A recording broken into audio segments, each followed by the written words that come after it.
So this isn't the sort of thing I normally do, but a discussion I saw on Twitter made me want to weigh in, as it was about whether or not the IDW Sonic characters can be canon to the games, and if this only applies to the Western version of the brand and not Japan. Normally, if I can't allow myself to just keep scrolling and move on, I usually try to compress my words to fit in the Twitter character limit and worry I can't get my point across correctly, but this time, since I was at my computer, I chose to just record my voice as if I were recording another YouTube video. And afterwards I thought, maybe it would be a good idea to put this on YouTube anyway, so what I said was the following. Hi.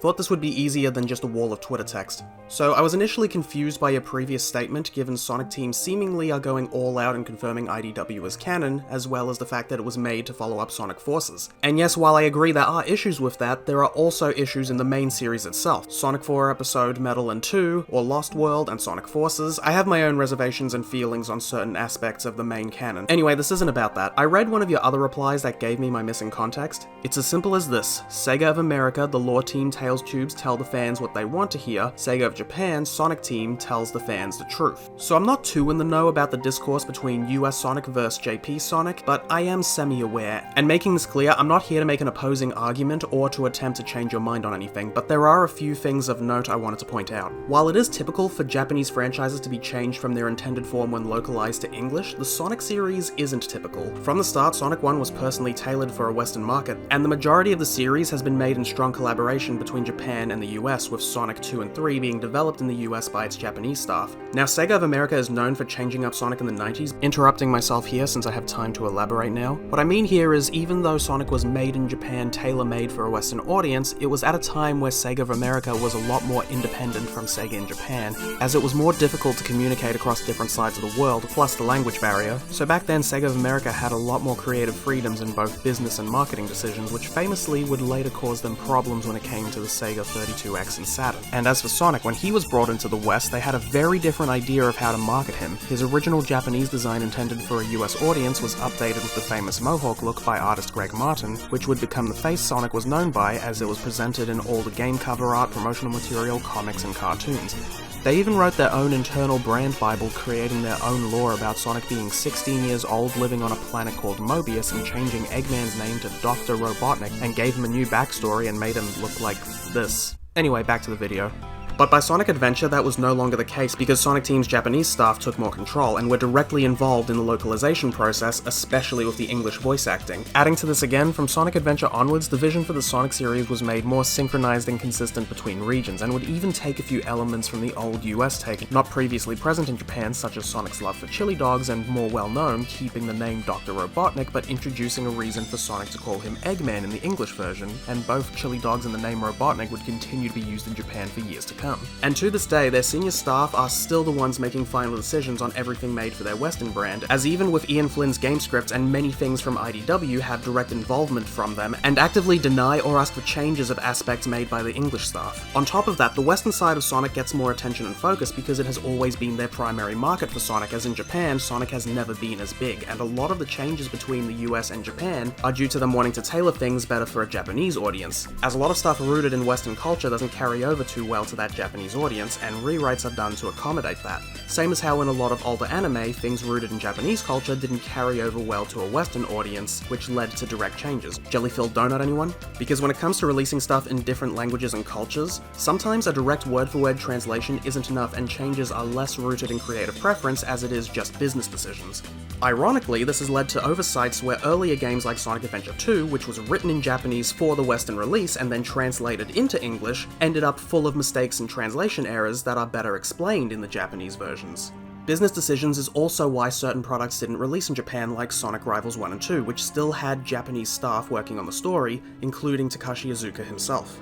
In conclusion, I don't personally believe the US or JP versions matter much for canon, but like the series as a whole, it's never going to be perfectly consistent, and has always been rather messy. I hope you found all of that interesting. So with that, I want to continue my previous thoughts by saying, I think if you compare English scripts from certain games with translations of their Japanese counterparts, sometimes you can easily figure out which ones were originally made for that game first, and which was localized afterwards. For example, games like Sonic Adventure and Sonic Unleashed appear to be written for Japanese first, as their Japanese dialogue dialogue seems a lot more fitting with what appears on screen, with their English dialogue having multiple errors or mistranslations as well as releasing in Japan first. Sonic Unleashed in particular I want to highlight for a few things that stand out to me. When Tails refers to his tornado in English, he calls it "My Tornado 1 will get us there in a flash," even though it has Tornado 3 painted on its side, while in Japanese, Tails simply just calls it his tornado.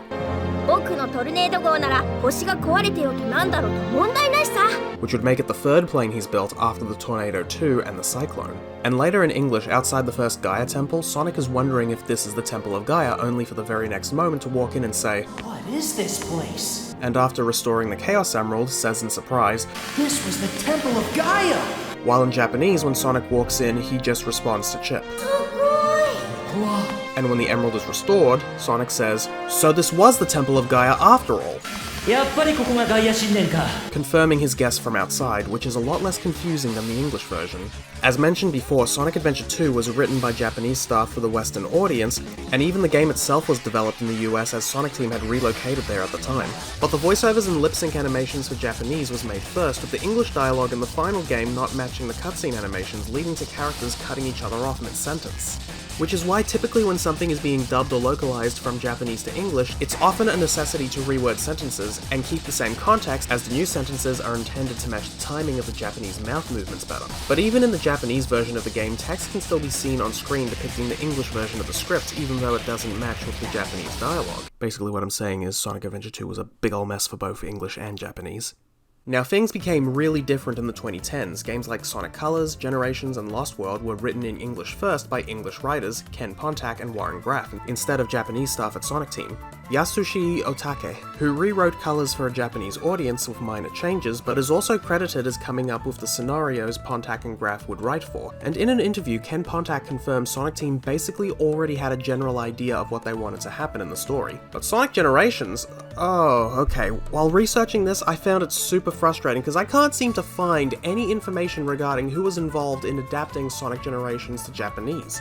Pontac and Graff have sole credit for writing the story, with no mention of a scenario writer. Based on my own assumptions, I think it's very likely the general premise of the story was conceptualized by key veteran members of Sonic Team, including Takashi Iizuka, the game's producer and head of Sonic Team, Hiroshi Miyamoto, the game's director, who plotted out stories for previous games, and the main game designers Yoshinobu Uba, the lead game designer, Daisuke Shimizu, and Yotako Yoshino, the latter of which voiced Yakka the Wisp, and besides being a game designer, is also a freelance writer. Harumasa Nakajima adapted the English dialogue to Japanese for Sonic Lost World, and Sonic Forces is actually reversed. It was the Japanese version written first entirely by Itaro Toyoda and Makoto Goya, and later adapted into English by Pontac and Graff. Look, for years the Sonic fandom accused Pontac and Graff for a lot of problems in those games' stories, thanks to rumors they didn't know or understand the series and its characters, and just got a general idea from watching YouTube. When in reality, they didn't have as much creative control as you'd think. Because in 2024, Warren Graff set the stories straight on Twitter, and said they made millions of drafts for those games, each getting tons of notes from Sonic Team for every character trait and every story point to be the way they wanted, as they were very protective of their IP. So the two writers had very little say. Then Ken Pontac replied, and they had a little back and forth about people online never listening and being confidently wrong. And this lines up with what I've always felt, that nobody should be demonizing these two for simply doing their jobs. I feel sorry for them. In Sonic Frontiers, Sonic Team brought on Ian Flynn to write the English script and character dialogue, working with the game's director, Morio Kishimoto, who provided the scenarios as well as the main plot and background concepts. Morio Kishimoto, alongside Junpei Utsu, would then adapt everything made for the English story for Japanese and make a lot of alterations to the character dialogue to match a very specific vision they had for the Japanese audience. More melancholy, playing into the game's somber tone in a very different way than it does in English, making it feel like a serious anime. It's very clear Sonic Team had different appeals in mind for English and Japanese regions. Shadow Generations, by contrast, approached things very differently, as the script between English and Japanese is like 98% identical. Itaro Toyoda is credited as character supervisor and doing the Japanese script and story, with the only differences being making some lines consistent to Japanese SA2 quotes, and the wording of some sentences in a way that is more conventional in Japanese. As I understand it, Sonic Team had a lot of specific things they wanted already, involving elements present and parts of the plot, but everything else was Ian Flynn, and at this stage it's a lot clearer there's a lot more collaboration going on than previously, as there's a lot more involvement between them and him, and the at the time newly established lore team, who were formed to keep the series' history consistent. As for my thoughts on IDW being canon, fact of the matter is, the comic exists to supplement the game stories, as Sonic Team have actively been attempting to make Sonic more multimedia. However, like many things they've done in the past, their way of utilizing IDW have been pretty poor. As seemingly they do consider it canon, IDW has been localized and released in Japan as well, but they've done very little to synchronize the comics and the games out of fear of alienating fans of one over the other, and as a result, do the opposite. Much like how they confirmed classic Sonic and the classic games are the past of modern Sonic and the modern games, but making strict mandates to keep them separate anyway. Or an even better example is how Sonic Forces had many elements brought together to please all fans, like for instance having classic Sonic to please classic fans, but instead all those elements clashed with each other and the end result was pleasing and appealing to nobody. Although, something else to keep in mind is the fact that since IDW Sonic started, the only new game to actually take place after Sonic Forces is Sonic Frontiers, a game that was focused exclusively in a new setting and on a small cast, so it's hard to say for sure what they'll do for future games to follow. Your guess is as good as mine. But that aside, I still find it strange people are still denying IDW being canon until they see it in the games. The quote at the beginning of the video saying Sega of America and the Lore Team and Tails Tube is the canon that just tells fans what they want to hear and Sega of Japan tell the true canon is very silly to me because this isn't the 90s. Sega of America don't do whatever they feel like, it's just a regional branch of the same company. And I think I've made it pretty clear, neither English or Japanese scripts are more or less definitive than the other because it's all the same people behind them. And non-game material from the IDW comics and Tails Tube do have involvement from Sonic Team and aren't exclusive to English because again, IDW is localized and sold in Japan too, and Tails Tube is fully dubbed by the Japanese cast. なんで？ソニックの話なんざ興味ねえ。以上だ。電源切るぞ。うわ、待って。 How come I never see anyone comparing the Japanese versions of those to the English ones? But a ton of people will claim they aren't canon just because they aren't made in Japan, which is, again, honestly very silly. At the moment with Chaotix Files, I think it's only a matter of time till it's dubbed in Japanese as well. And if you want to go even further, the Twitter takeovers, which aren't meant to be taken too seriously and just light fun with the characters answering questions, the characters are still in character and talk about their favourite hobbies and foods, and Shadow's love of eating coffee beans straight wasn't just a random bit, it's acknowledged in both Shadow Generations by Maria and even in the artwork exclusively from the Japanese Sonic channel, so trust me when I say Shadow loving crunchy coffee beans couldn't be more canon if it tried. On that note, Sonic Channel's art is fascinating and you need to check it out if you haven't before. They depict Sonic and friends during their everyday lives and calendar holidays.